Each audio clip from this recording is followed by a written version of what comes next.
Bonsoir les amis, j'espère que vous allez bien, j'espère que la journée a été. Aujourd'hui nous retrouvons pour cette séance vidéo d'environ 10 minutes pour faire un exercice un peu particulier. En effet, il s'agit d'un exercice de mécanique générale, niveau 1, pour le cas première année en DUT, deuxième année en licence à la faculté. Bon, nous allons directement illustrer ici. Je vous conseille de suivre cette vidéo jusqu'à la fin. Et si vous avez des soucis, n'hésitez pas à poser vos questions en commentaire. On va débuter. Ici, l'exercice a pour but le calcul du centre d'inertie ou centre de gravité d'un cône par rapport à son sommet. Et nous allons donc le calculer.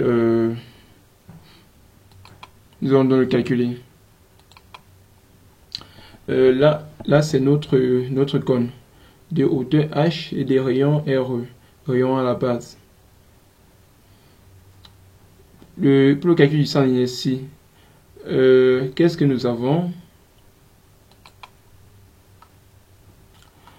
Nous avons la composante suivant X et la composante suivant Y égale 0, car les plans X, O, Z et Y, O, Z sont des plans de symétrie du cône.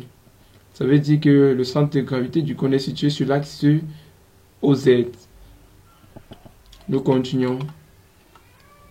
L'expression Z de G égale 1 sur M intégrale sur le volume Z de dm traduit dans la relation qui permet de donner la composante Z du point G. Nous mettons donc sous la forme linéaire mz de g égale à ρ intégrale sur le volume de z dv. Que vaut dv? dv est donné par cette relation. dv égale à 2pi r dr dz, où dz c'est la variation suivant l'axe z, dr la variation suivant le plan x ou y.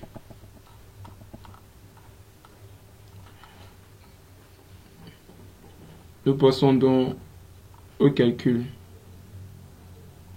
mz de g sera donc égal à ρ intégrale sur le volume de z 2pi r dr dz. Ce qui pose maintenant problème à ce niveau, c'est ce re qui sera déterminé. Comment on va le déterminer? On va appliquer à ce niveau le théorème de Thalès. Voici le cas que nous avons. Là c'est R, là c'est petit r,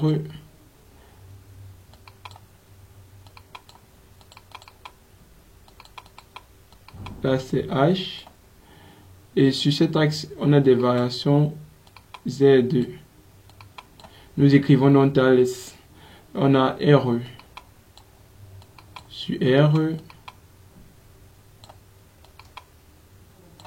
égale Z sur H, c'est-à-dire R égale à HZ, c'est-à-dire R égale à RZ sur H. Nous continuons donc à ce niveau. Nous avons mz de g égale ρ 2pi intégralant de 0 à h intégral allant de 0 à rz sur h, c'est-à-dire 0 à r dr dr z dz.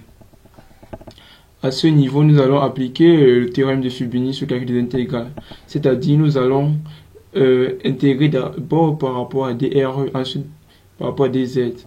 Ça va donc faire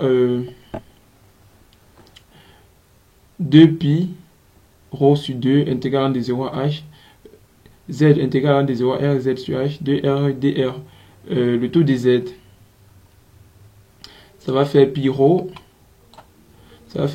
intégralant de 0 à h, z2, r carré dans 0 sur 0, rz sur h, dz.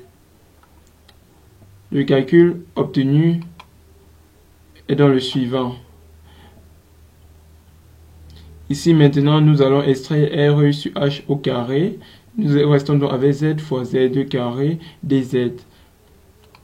qui se simplifie en z cube dz, bien sûr le coefficient étant à l'extérieur. Le calcul final nous permet donc de dire que mzg c'est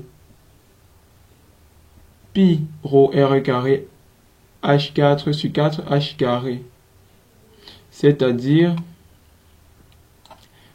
pi rho r carré h carré sur 4. Et maintenant nous passons à la détermination de m. Que vaut m? Nous savons que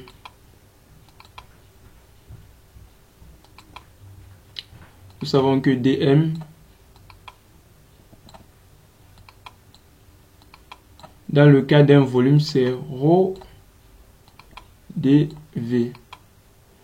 Ça veut dire que si nous voulons la masse, on intègre les deux membres. Ça veut dire que m égale à rho intégrale de dv.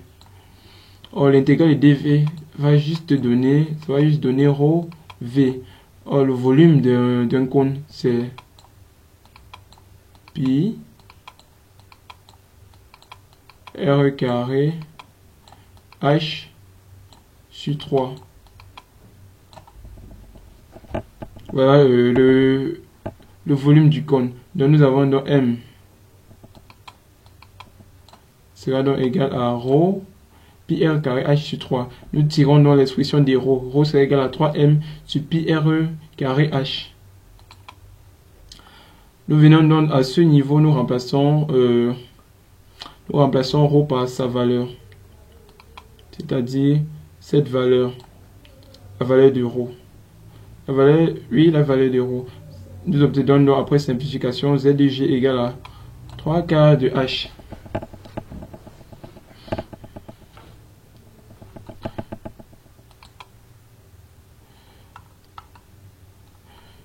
C'est tout pour cette vidéo. Dans la prochaine partie, nous allons déterminer le tenseur d'inertie de ce cône en eau. Et je vous conseille de vous abonner pour ne pas manquer à cette autre partie. Nous nous disons donc à la prochaine.